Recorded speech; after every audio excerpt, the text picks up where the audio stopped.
बस जैसा कि पूर्व कक्षा में हमने पढ़ा था, मुगलों का पतन और एक नई व्यवस्था को दे। आज उसी टॉपिक को आगे बढ़ाते हुए आज हम 3 राज्यों, विशेषकर बंगाल, अवध व मराठों के उदय के विषय में इस टॉपिक में पढ़ेंगे, जिसमें चिनकिलिस खान, शहादत खान, मराठे और इनका उदय किस तरीके से हुआ, ये सबको इस टॉपिक के अंतर्गत आज पढ़ा जाएगा। आज इस वीडियो में हम जिस विषय का अध्ययन कर रहे हैं या जिस टॉपिक का अध्ययन कर रहे हैं वो एक ही टॉपिक की 2 सीरीज अर्थात 2 वीडियो में से दूसरा वीडियो है। इस वीडियो के अंतर्गत हम ये देखेंगे कि किस प्रकार 1707 में औरंगजेब की मृत्यु के बाद अचानक मुग़ल साम्राज्य का पतन हो गया, जिनके विभिन्न कारणों का विश्लेषण हमने अपने पिछले वाले वीडियो में किया था।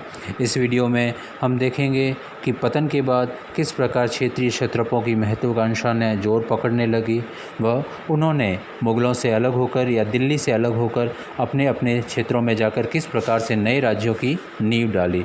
इसमें कई प्रकार के राज्य थे, उनकी प्रकृति अलग अलग थी, उनके शासकों की प्रकृति, उनका पूरा विन्यास अलग प्रकार का था। सबसे पहले हम जिस राज्य का अध्ययन कर रहे हैं वह है अवध। पश्चिम में कन्नौज से लेकर पूर्व में कर्मनासा नदी तक फैला अवध का सूबा एक विस्तृत और समृद्धशाली क्षेत्र था। अवध स्वतंत्रता की घोषणा 1722 में शहादत खां बुरहानमुल्क ने की। ईरानी सिया गुट के सदस्य को मुग़ल सम्राट मोहम्मद शाह ने अवध का सूबेदार नियुक्त किया था। शहादत खां ने नादिर शाह के आक्रमण के समय शाही मामलों में महत्वपूर्ण भूमिका निर्वाह किया था। अपने नाम और सम्मान की रक्षा के लिए ही शहादत खां ने 1739 में आत्महत्या कर ली।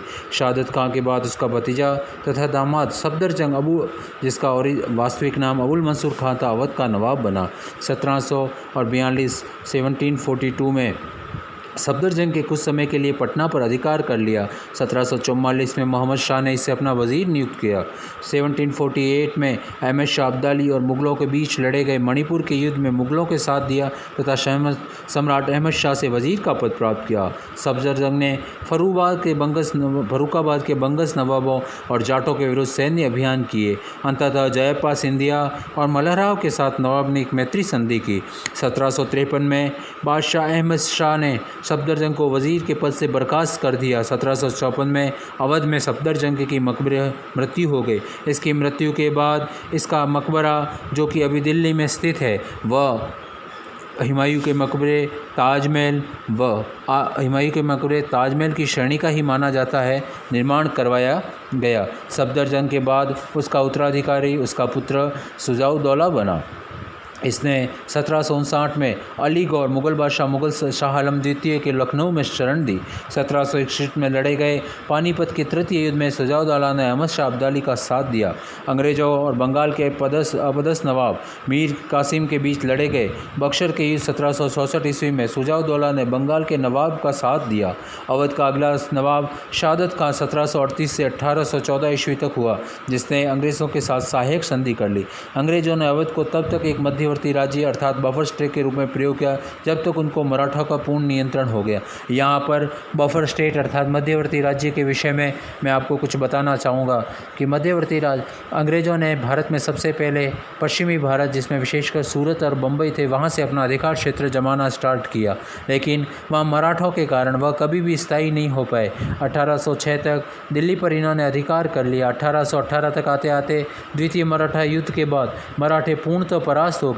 जब तक बंगाल में मराठे मजबूत थे, तब तक पश्चिम में स्थित मराठों व बंगाल में स्थित अंग्रेज़ों के अपने स्वयं के राज्य के बीच में इन्होंने अवध को बफर स्टेट अर्थात अगर मराठे आक्रमण करें तो अवध एक मध्यवर्ती राज्य की भूमिका निभाए उसके रूप में प्रयोग किया। किंतु मराठों के पतन के बाद अब ऐसे किसी बफर स्टेट की कोई आवश्यकता नहीं थी, जिसके बाद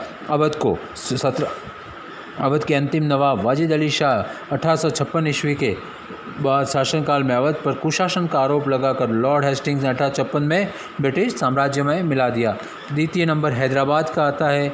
इसके विषय में हैदराबाद में स्वतंत्र आसफजाही वंश की स्थापना मोहम्मद शाह मुग़ल बादशाह द्वारा दक्कन में नियुक्त सूबेदार चिनकिलिस खान, जिसका वास्तविक नाम निज़ामुल मुल्क ने 1724 में की। मुग़ल बादशाह मोहम्मद शाह ने 1722 ईस्वी में चिनकिलिस खान को दक्कन के 6 सूबों की सूबेदारी सौंपी थी, जिसका मुख्यालय औरंगाबाद में था।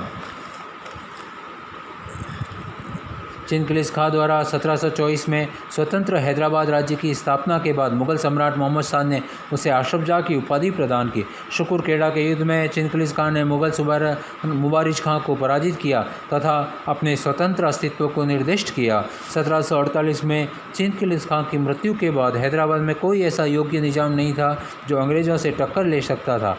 हैदराबाद भारतीय राज्यों में ऐसा प्रथम राज्य था जिसने वेलेजी की साइक संधि के तहत एक आश्रित सेना रखना स्वीकार किया। कर्नाटक स्वतंत्र कर्नाटक राज्य का संस्थापक सादुतुल्लाह खान को माना गया। इसने आरकाट को अपनी राजधानी बनाया। कर्नाटक का प्रयोग अंग्रेज और फ्रांसीसियों ने भारतीय युद्धों के मैदान के रूप में किया। British governor general Lord Wellesley ने मैसूर के शासक टीपू सुल्तान के साथ गुप्त और षड्यंत्रकारी पत्राचार करने का आरोप लगाकर कर्नाटक के नवाब मोहम्मद अली और उसके उत्तराधिकारी ओमदुदुल मेहर को राजगद्दी का अधिकार छीन लिया। राजपूत यद्यपि राजपूत शुरू से ही स्वतंत्र व स्वायत्त रहे, किंतु 18वीं शताब्दी के राजपूत शासकों में सवाई राजा जय सिंह का स्थान सर्वोपरि है। इन्होंने विज्ञान और कला के महान केंद्र के रूप में जयपुर की स्थापना की। सवाई राजा जय सिंह कुशल शासक होने के साथ साथ महान विधिवेता, खगोल शास्त्री, नगर नियोजक, नगर संस्थापक एवं वैज्ञानिक थे। आमेर के राजा जय सिंह को मिर्जा राजा सवाई की उपाधि मुगल बादशाह जहांगीर शाह ने दी थी। जय सिंह ने मथुरा, उज्जैन, जयपुर, दिल्ली और आधुनिक उपकरणों से वेधशालाओं का निर्माण कर आमेर के राजा जय सिंह को अपने शासनकाल में 2 अश्वमेध करने का भी श्रेय दिया जाता है। जय सिंह ने जिज मोहम्मद शाही नाम से सारणियों का एक ऐसा सेट तैयार करवाया जिसने खगोल शास्त्र समय परीक्षण में मदद मिलती है। भरतपुर में स्वतंत्र जाट राज्य की स्थापना चूड़ामन और बदस्तीन नामक 2 भाइयों ने की।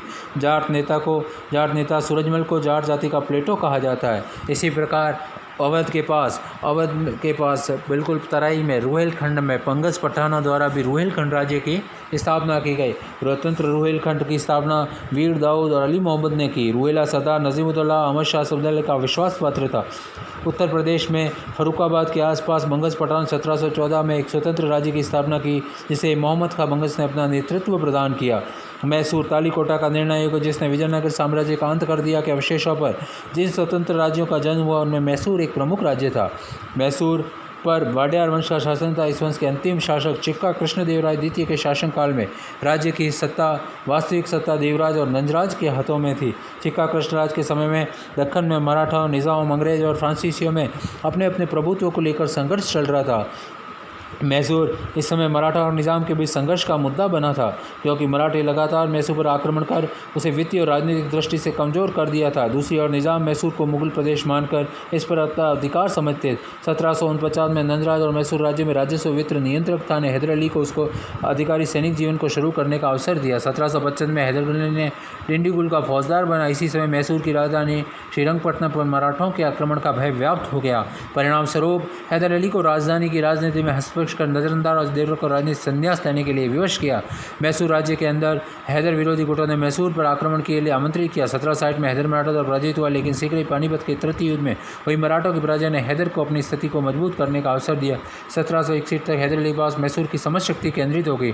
डिंडीगुल में हैदर अली ने फ्रांसीसी सहयोग से 1760 में शस्त्रागार की स्थापना की। इस प्रकार मैसूर, अवध, इसी प्रकार एक और अन्य राज्य था बंगाल जिसकी स्थापना कुली मुर्शिद कुली खान ने 1717 में की, जिसके बाद शाहदुल्लाह अंतिम नवाब वाजिद अली शाह को हटाकर पानीपत के प्रथम युद्ध में अंग्रेजों ने बंगाल पर अधिकार कर लिया।